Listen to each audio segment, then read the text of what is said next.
Next demonstration, I'm going to show some of the ways you can edit attribution data in your spatial fire planning shape data. We are in the Edit Categories tool. You can access that on the top third button, right here where it says Edit Categories, and verify on the top that it does say Edit Categories. I'm going to start with the data filter to find the unit I'm going to work in today, starting with geographic area, moving to the southwest, selecting my agency, the Forest Service unit ID. For this one, we're going to choose the Coconino National Forest, and I'm going to leave shape type all for now. You can see 2 results showed up here on the right-hand panel, and I'm going to choose the first one, which says forest-wide SO. Map will pan and zoom and filter to that data set. So you can see here, this is the forest-wide boundary layer showing up. On the right-hand side, I can see exactly what I have selected in these text fields. So this is a subunit non-overlapping shape, which would be a strategic objective in WFDSS Classic. Polygon label consistent with what I selected in the results panel. Polygon description, forest-wide strategic objective.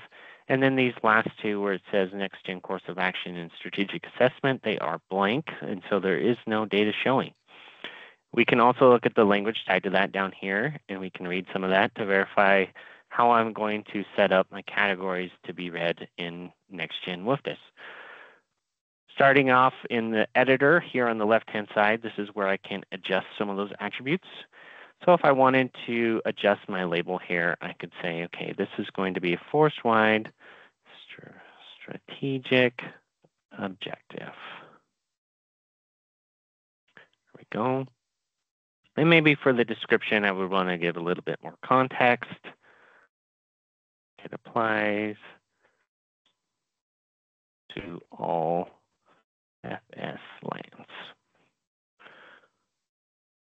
The next is these drop-down fields. Now, these categories are consistent with the categories in NextGen WFDSS, and I can predefine them in the Spatial Fire Planning service if I want to. So for course of action in this area, looking at my land management plan, going through here, we do have a bullet here that says wildfires include unplanned and human-caused ignitions or naturally caused fires. So I may choose a confine contain strategy as my default strategy because we do allow for natural wildfire within Forest Service land. Mark that as confine contain. And then for strategic assessment category, looks like my language does include a lot of strategic things in nature, so I can open up that list and see all my different options here.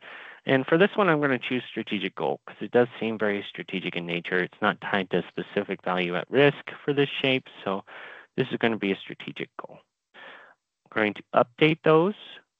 And once I update them, you can verify that the changes were saved here on the right-hand text where you can see, okay, now we have course of action set as confine contain and your strategic assessment as strategic goal. And those can be changed multiple times. Thank you.